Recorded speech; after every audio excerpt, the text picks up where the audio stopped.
Good morning, everyone. So, এটা ধুনীয়া great news এটা আহি গ'ল আমাৰ এইচএছ হায়াৰ ছেকেণ্ডেৰী ষ্টুডেণ্টখিনিৰ কাৰণে অৰ্থাৎ যিটো আমাৰ doctor Banikanta Kakati merit award বুলি কোৱা হয় 2026 অৰ্থাৎ যিসকল ষ্টুডেণ্টে 2026 চনত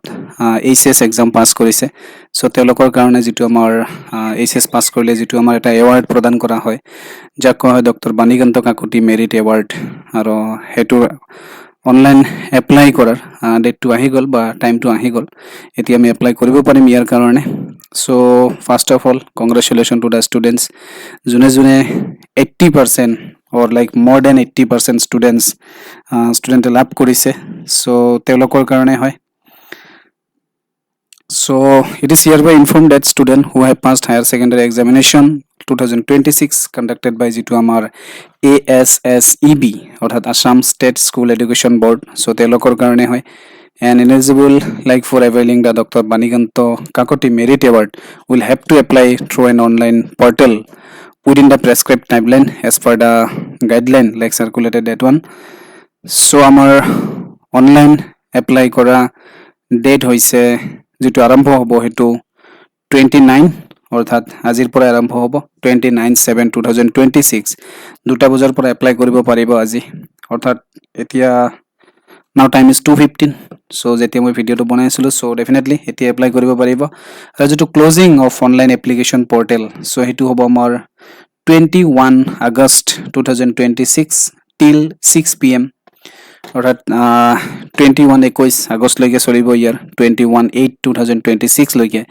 আৰু যেটো আমাৰ publication of professional list of eligible applicant অৰ্থাৎ আমি এপ্লাই কৰাৰ পিছত 25 তাৰিখে এটা কি কৰা হ'ব আমাৰ এপ্লাই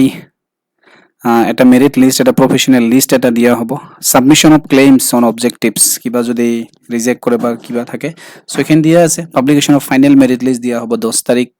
10/9/2026 অৰ্থাৎ 10 সেপ্টেম্বৰত ফাইনাল মেৰিট লিষ্ট দিয়া হ'ব আৰু তাৰ পিছত আমাৰ কিছুমান প্ৰসিডিউৰ থাকে ডকুমেন্টছ খিনি ভেৰিফিকেশন কৰিব লাগে দেন আমাৰ কি কৰা হয় স্কুটি খিনি প্ৰভাইড কৰা হয় so general instruction এখানে দিয়া আছে every eligible student shall submit an online application through the যেটো আমাৰ designation portal দিয়া আছে within the like prescribed period অৰ্থাৎ যেটো আমাৰ পিৰিয়ড দিয়া আছে 21 আগষ্টৰ আগতে এপ্লাই কৰিব লাগিব আৰু ইয়াতে আমাৰ এপ্লাই কৰাৰ কাৰণে নৰমাল ডকুমেন্টছ কিছুমান প্ৰয়োজন হয় যেনেকৈ ফটো সিগনেচাৰ তাৰ পিছত এইচএছ ৰ যিখন আমাৰ মাৰ্কশিট টো হেতু প্ৰয়োজন হ'ব এডমিট টো হেতু প্ৰয়োজন হ'ব সো এনেকৈ কিছুমান আইডেন্টি লাইক কিবা আমাৰ ID proof address proof so এখিনি বেসিক ডকুমেন্টছ কিছুমান প্ৰয়োজন হয় সো এখিনি আমি দিব লাগিব সো আজি ভিডিওটো এখিনি thank you all have a nice day and again congratulations to all the students who are eligible for this like one scheme or award. Okay, thank you. Have a nice day ahead.